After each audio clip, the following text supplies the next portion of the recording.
Astro பக்தி talk நேயர்களுக்கு இனிய தமிழ் புத்தாண்டு நல்வாழ்த்துக்கள். வணக்கம் நேயர்களே. நார்மலாக தமிழ் புத்தாண்டு அப்படின்னு சொன்ன உடனே நமக்கு பழைய வருடத்தினுடைய தாக்கங்கள் நிறைய தெரிய ஆரம்பிக்கும்.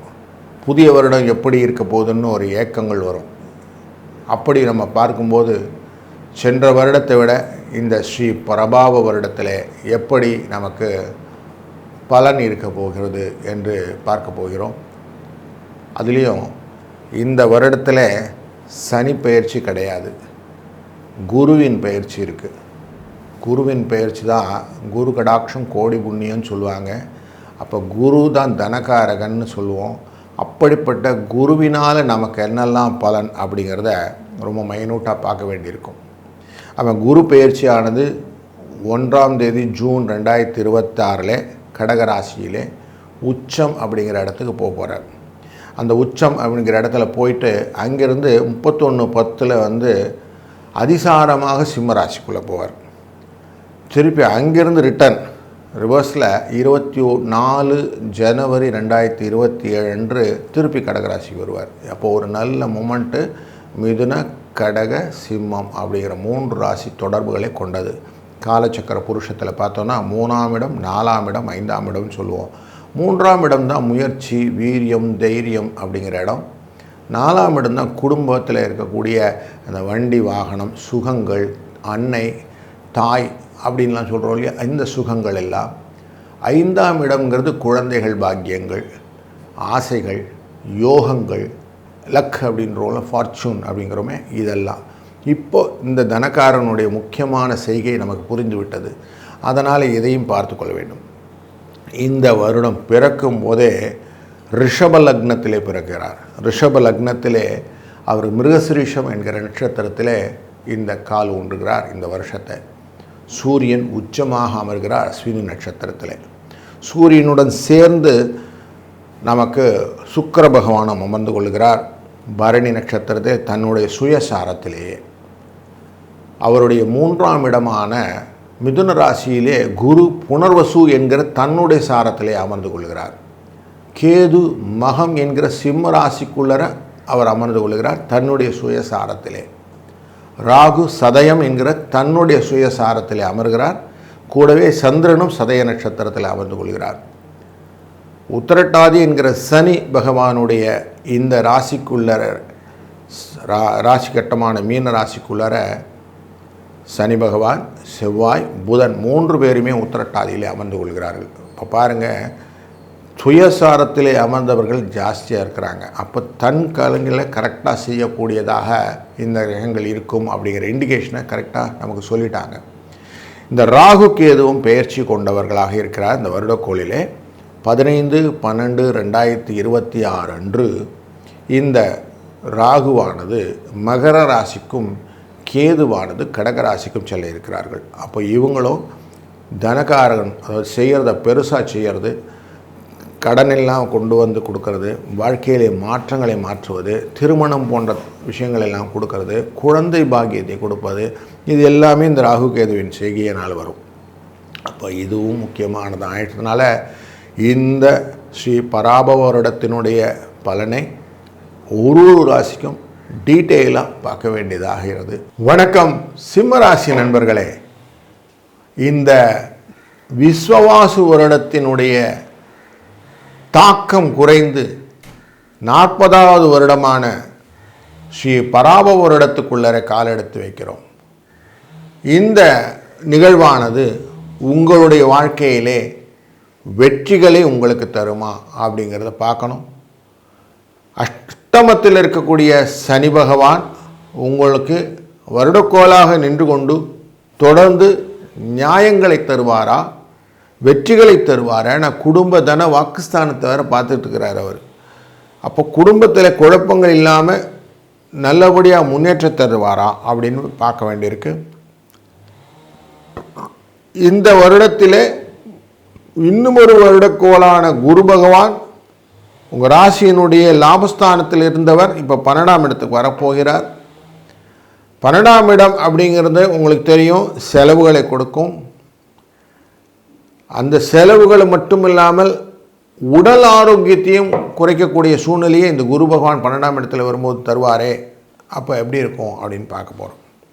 அதனால் தெளிவாக பார்க்குறோம். உங்கள் ராசிக்குள்ளாரையும் இந்த குருவானவர் ஜூன் 1ஆம் தேதி இன்று கடகராசியில் வந்துட்டு அங்கிருந்து 31/10/2026 அன்று உங்கள் ராசிக்குள்ளே வந்துடுவார். உங்கள் ராசிக்குள்ளே வந்துட்டார்னா இன்னும் கொஞ்சம் அடிஷ்னலாக பயத்தை கொடுப்பார். செய்கிறத திருந்த செய் அப்படிங்கிற எண்ணத்தை கொடுப்பார். அப்படிப்பட்ட ஒரு எண்ணமும் அவருடைய பார்வை 9ஆம் இடத்திலே விடும். பூர்வ புண்ணிய ஸ்தானத்தின் மேலே விழப் போகிறது. அப்படி பூர்வ புண்ணிய ஸ்தானத்திலே விடுவதனாலே உங்களுக்கு நல்லதொரு மொமெண்டம் கொடுக்க போகிறது அப்படிங்கிறதும் தெரிகிறது. 31/10/2026 வரை 1ஆம் தேதி ஜூனிலிருந்து அப்படின்னு பார்க்கும்போது இந்த குருவானவர் மூவ் பண்ணுறக்கூடிய இந்த கடகராசிக்கு வந்த இடத்தினால உங்கள் அஷ்டமத்தில் இருக்கக்கூடிய சனி பகவானை கண்ட்ரோல் பண்ணுவார். அப்போ சனி பகவான் நல்லா வேலை செய்வார். உங்களுக்கு புதிய ஆசைகள் உண்டாகும், புதிய யுக்திகள் உண்டாகும், முயற்சிகள் நல்லா இருக்கும். குடும்பத்திலே எல்லாரையும் அருங்கடைத்து செல்லக்கூடிய வகைகளை நீங்கள் நல்ல மூமெண்ட் கொடுப்பீங்க. விருத்தி அப்படின்னு சொல்லுவோம். அடுத்தடுத்த வளர்ச்சிகளை பார்க்க போகிறீர்கள். தெளிவான சிந்தனைகள் நிறைய வந்தாகும். கம்யூனிகேஷன் கிளியராக இருக்கும். எந்த விஷயத்துலையும் மாற்று கருத்துக்களே நம்ம கொண்டு வராமல் வேலைகளை ஒழுங்காக செய்யணுங்கிற எண்ணங்கள்லாம் வந்துடும். மண் மனை வாகனங்களிலே புதிய மாற்றங்களை கொடுக்க வேண்டும் என்ற ஆசை உருவாகும். கொடுத்த கடனை திருப்பி வாங்கணும், பொருளாதாரத்திலே முன்னேற்றி கொள்ள வேண்டும் என்றால் கடனில்லா பெருவாழ்வு வேண்டும் அப்படிங்கிற எண்ணங்கள் எல்லாம் கொடுத்துருவார். அப்போ நல்ல நிகழ்வுகள் இந்த 12ஆம் இடத்திலே வரக்கூடிய குருவினாலும் நடக்க இருக்கிறது. உங்கள் ராசிக்குள்ளற குரு வரும்போது, அதாவது 31/10/2026 24/1/2027 வரை உள்ள காலகட்டங்கள் ஒரு ராசிக்குள்ளே வந்துடுவார். இப்படி அவர் ராசிக்குள்ளே வந்து போகும்போதும் உங்கள் ராசியினுடைய 7ஆம் இடத்தை பார்ப்பதனாலே தொழிலிலே முன்னேற்றத்தை கொடுப்பார். 5ஆம் இடத்திலே பார்ப்போம் குழந்தைகள் வழியிலே நல்ல மாற்றங்கள், எழுச்சிகள். ஆரோக்கிய குறைபாடு சற்றே இருந்தாலும் அவர்களை பற்றின எதிர்கால கவலைகள் இருந்தாலும் அவர்களும் வெற்றியை நோக்கிய பயணங்களை மேற்கொள்வார்கள் அப்படிங்கிறது கிளியராக தெரியுது. இப்போ தன்னுடைய பார்வையை உங்களுடைய பூர்வ புண்ணிய ஸ்தானத்தில் மேற்பார். பூர்வ புண்ணியத்தின் மூலியமாக குலதெய்வ வழிபாடுகளும் தந்தை வழி சொத்துக்களும் பூர்வீக சொத்துக்கள் இருந்த வில்லங்கங்களும் விலகும். அப்போ நல்ல விஷயங்கள் நிறைய அப்படி பேக்டாக வரதுக்கு ரெடியாக இருக்க பீரியட் இந்த 31/10/2026 24/1/2027 வரை இருக்கிறது. இதற்கு நடுவில் உங்கள் ராசிக்குள்ளே இருந்த கேது பகவான் 15/12/2026 அன்று அவர் உங்களுடைய ராசியின் 12ஆம் இடத்துக்கு போவார். இவர்னால செலவுகள் வருமா? ஆமாம் வரும். எப்படிப்பட்ட செலவுகள்? கொடுத்த காசு உங்ககிட்ட வரதுக்கு கஷ்டப்படும். அப்போ கொஞ்சம் கேர்ஃபுல்லாக இருக்கணும். கொடுக்கல் வாங்கலில் கொஞ்சம் எக்ஸ்ட்ரா கேர்ஃபுல்லாக இருக்கணுங்கிற இண்டிகேஷனை இந்த குருவும் அஸ்வலஸ் கேதுவும் கொடுத்தாங்க. அப்போ சிக்கல் இல்லாமல் பார்த்துக்கணுன்னா கடன் இல்லாத பார்த்துக்கிறது நல்லது. மற்றவங்கள்ட்ட ஏமாறாமல் இருப்பது நல்லது. ஆரோக்கிய குறைபாடுகள் ஆரம்ப செலவுகளாகவே முடித்துக்கொள்வது நல்லது. டக்குன்னு போய் மருத்துவரை பார்த்துறது நல்லது. அது பெருசாக்கி விட்டுட்டு அப்புறம் போகிறதெல்லாம் வேண்டாம் அப்படிங்கிற இண்டிகேஷனை க்ளீனாக சொல்லிட்டாங்க. சனி பகவானானவர் உங்களுடைய ராசியினுடைய தொழில் ஸ்தானத்தை தொடர்ந்து பார்த்து கொண்டிருப்பதனாலே அழகான முயற்சிகள், நிதானமான முயற்சிகள், தெரிந்து தெளிவான முயற்சிகள் டெஃபினட்டாக வெற்றியை கொடுக்கும். சிக்கல் கிடையாது, கவலைப்பட வேண்டாம்.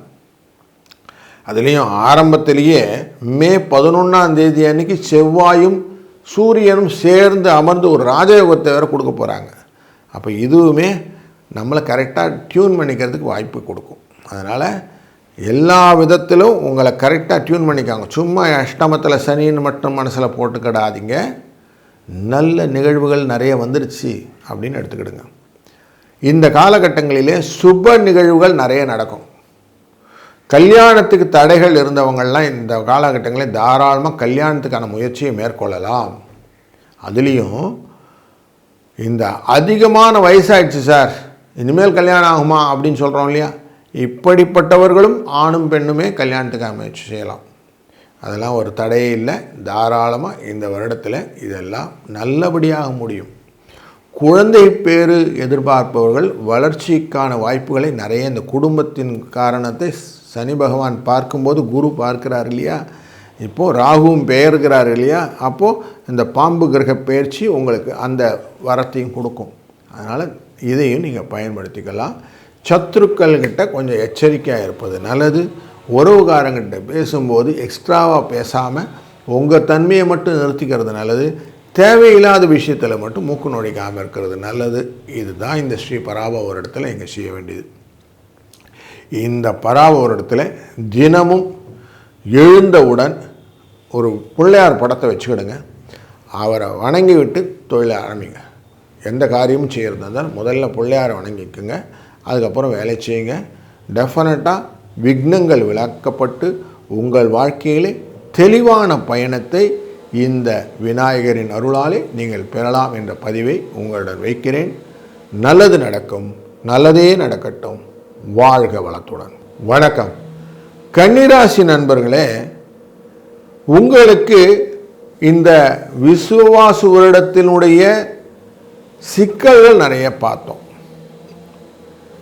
அதுவும் திக்பலம் கொண்ட சனி பகவான் உங்களை பார்த்து கொண்டிருக்கிற காலத்தினால, கலத்திர சனி அப்படிங்கிற ஒரு விஷயத்தினால நிறைய கண்டினியூ எஃபெக்ட் ஆன் ஃப்ரிக்ஷன்ஸ் நிறைய இருந்தது.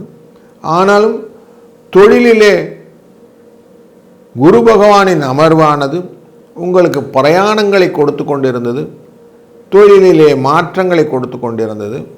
குடும்ப தன வாக்குஸ்தானத்தை குருவின் பார்வையானது தொடர்ந்து பார்த்து கொண்டிருந்தனாலே ஓரளவுக்கு குடும்பம் பொழைச்சது அப்படின்னு வச்சுக்கிற சூழ்நிலையில் வரக்கூடிய ஸ்ரீ பராப வருடத்திலே மாற்றங்கள் எப்படி இருக்குன்னு பார்க்க போகிறோம். இந்த பராப வருடத்திலே குருவின் பெயர்ச்சியானது மிதுன ராசியிலிருந்து கடகராசியில் உச்சம் என்கிற இடத்துக்கு வருகிறார். கடகராசியானது உங்கள் லாபஸ்தானம். இங்கே உச்சம் பெறுவது அப்படிங்கிறது டெஃபினட்டாக உங்களுக்கு கோல்டு, நிறைய வஸ்திரங்கள், ஆபரணங்கள் இது எல்லாத்தையும் சேர்க்கும். நிறைய நல்ல நிகழ்வுகள் உண்டு. சுப செலவுகள் நிறைய இருக்கும். சுப நிகழ்ச்சிகளில் நிறைய கலந்து கொள்வீர்கள். அதன் மூலியமாக உங்களுக்கு பொருளும் தனமும் புகழும் கிடைக்கும். நிறைய கௌரவங்கள் வருவதற்கான வாய்ப்புகளை இந்த குருவின் உச்சத்தன்மை கொடுத்துவிடும். 1ஆம் தேதி 6/2026 1 ஜூன் 2026 31/10/2026 வரைக்கும் இது நடக்கும். அப்போ நல்ல நிகழ்வுகள் ஒரு 4 மாதம் தைரியமாக சொல்லலாம். அதுக்கப்புறம் எப்படி சார் இருக்கும் அப்படின்னா, இங்கேருந்து அதிசாரமாக சிம்ம ராசிக்குள்ளே வருவார். இப்போ சிம்ம ராசிக்குள்ளே 31 24ஆம் தேதி ஜனவரி வரைக்கும் வருவார். ஸோ அப்போது கன்னிராசிக்குள்ளே இருக்கக்கூடிய இந்த சிம்மராசி பயணமானது அதிசாரமாக உள்ளே வருகிறார். 24/1/2027 அதிசாரமாக உள்ளே வந்த உடனே 12ஆம் இடம் ஆகிடுறது. 12ஆம் இடமான செலவு வந்துடும். உங்களுக்குன்னு தெரியும். உங்களுக்கு தன்னுடைய பார்வை 6ஆம் இடத்துல வைக்கிறதுனால வழக்குகளிலே சில தீர்மானமான பலன் இல்லாமல் போவதும், கொடுத்த கடன் உங்கள்கிட்ட இல்லைன்னு சொல்லக்கூடிய சூழ்நிலையும் காட்டுகிறது. அதனால் கொஞ்சம் இந்த காலகட்டங்களில் கொடுக்கல் வாங்கலில் சிக்கல் இருக்கும். கொஞ்சம் கேர்ஃபுல்லாக இருந்துக்கிடுங்க. 24/1/2027 அப்புறம் இதெல்லாம் சீர் செய்யப்படும், வெளியில் வந்துடலாம். ஆனால் அது வரைக்கும் கொஞ்சம் கேர்ஃபுல்லாக இருங்க. ஒரு 3 மாதத்துக்கு சனி பகவானுடைய இந்த நேரடி பார்வை தொடர்ந்து இருந்துதான் இருக்குது. அவர் உங்களுடைய ராசியின் தொழில் 9ஆம் உடைய பூர்வ புண்ணிய ஸ்தானத்தை பார்த்து கொண்டிருப்பதும், உங்கள் ராசியை பார்ப்பதும், உங்கள் ராசியினுடைய 4ஆம் இடத்தை பார்ப்பதும் தொடர்ந்து இருந்து கொண்டே இருக்கிறது. அதனாலே உங்களுக்கு வளங்களை நோக்கிய பயணங்கள், கலத்திரத்தோடு இருக்கிற ஃப்ரிக்ஷன் இதெல்லாம் இருக்க தான் செய்யும். கொஞ்சம் அனுசரணையாக பேச்சுக்கள், கொஞ்சம் விட்டு கொடுத்தல், இந்த தன்மையினாலே குடும்பத்தை அழகாக நடத்தி கொண்டு செல்லலாம். குருவின் இந்த மூமெண்ட் அதிசாரமாக போவதோ இல்லை கடகராசியில் உச்சப்படுவதோ உங்களுக்கு பலன்களை எப்படி கொடுக்க போகுதுன்னு பார்த்தோம்னா, 3ஆம் இடமான முயற்சி ஸ்தானத்தை பார்க்க போகிறார். அந்த விருச்சிக ராசியை பார்ப்பதனாலே திறமைகள் அழகாக வெளிப்படும். உங்களை பற்றின அந்த கரெக்டான இம்ப்ரெஷனை வெளியில் கொண்டு வந்து காட்டிடுவீங்க. அது மட்டும் இல்லை, இந்த குருவின் பார்வை உங்கள் ராசியினுடைய 5ஆம் இடத்தையும் பார்க்க இருக்கிறது. குழந்தைகள் வழியிலே நல்ல பலன்கள் உண்டாகும். அதுபோல் உங்கள் ராசியினுடைய இந்த 7ஆம் இடத்தையும் பார்ப்பார். 7ஆம் இடத்தை பார்ப்பதனாலே கலத்திறன் மூலியமாக கொஞ்சம் நன்மைகளும் வருவதற்கான வாய்ப்புகளை இந்த 4 மாத பீரியட் ஜூனிலிருந்து அக்டோபர் வரைக்கும் உண்டு. அதன் பின்னே வரக்கூடிய 31/10 24/1/2027 வரைக்கும் உள்ள பீரியடில் சிம்மராசியிலிருந்து வந்து இந்த குருவின் பார்வை குழந்தைகளின் முன்னேற்றம், உங்கள் ஆசையின் வழிய பலன்கள், லக், ஃபார்ச்சூன் அப்படிங்குவோம். இந்த பீரியடில் டெஃபினட்டாக உங்களுக்கு லக் ஒர்க் அவுட் ஆகும். கவலைப்பட வேண்டாம். ஏன்னா குரு தன்னுடைய இடமான தனுசு ராசியை பார்த்து கொள்வார். அதுபோல் உங்கள் ராசியினுடைய 6ஆம் இடத்தை பார்ப்பதனாலே வெற்றிகளின் இலக்கை எளிதாக பயன்படுத்தி கொள்ள முடியும். எதிரிகளிடமிருந்து விடுபடலாம். அது மட்டும் இல்லாமல் வெளிநாட்டு வர்த்தக தொடர்பிலே நல்ல மொமெண்டம் கொடுக்கும். எந்த விதமான கஷ்டங்கள் அஷ்டமத்தில் இருந்து கொடுத்து கொண்டிருந்தாலும் அது எல்லாத்தையும் நிவர்த்தி செய்து விடுவார். அந்த லாட்ரி டிக்கெட் அப்படின்லாம் சொல்லுவோம் இல்லையா, அந்த மாதிரி எதிர்பாராத தனவரவையும் இந்த காலங்களில் நீங்கள் எதிர்பார்க்கலாம் அப்படிங்கிறதும் இருக்குது. இப்படி நல்லதும் கெட்டதும் கலந்து தான் ஒன்றாக ஒரு பேக்காக உங்களுக்கு வந்து நிற்கிது. இந்த காலகட்டங்களில் அவசியம் நீங்கள் என்ன பண்ணணும், டெய்லியே யோக நரசிம்மர் படத்தை வச்சுக்கிடுங்க. கொஞ்சம் நேரம் அமைதியாக தியானம் விளக்க பொருத்திடுங்க. காலையில் எழுந்ததும் கொஞ்ச நேரம் தியானமாக அவர் முன்னாடி உட்காருங்க. மனதை ஒருநிலைப்படுத்தி கொண்டு அந்த யோகமான நரசிம்மரை மனதில் நினைத்து அவர்கிட்ட எல்லா உங்களுடைய பிரச்சனைகள் எல்லாம் சொல்ல, ரிண விமோச்சனம் அப்படின்னு சொல்லுவோம். கஷ்டங்களால் உங்களுடைய கடன்கள், ஆரோக்கிய குறைபாடுகள், எதிரிகள் தொல்லைகள், இது எல்லாமே விலகுவதற்கு இங்கே ஒரு ப்ரேயரை போட்டுட்டு டெய்லி ரொட்டீனை நீங்கள் ஸ்டார்ட் பண்ணும்போது உங்களுக்கு சிக்கலில்லாத ஸ்ரீ பராப வருடமாக மாறிவிடும் என்பதிலே எந்த விதமான மாற்று கருத்தும் இல்லை. நல்ல பலன்களையும் நல்ல வளங்களையும் உங்களுக்கு தொடர்ந்து இறைவர்கள் தரட்டும். நல்லது நடக்கும். நல்லதே நடக்கட்டும். வாழ்க வளம்.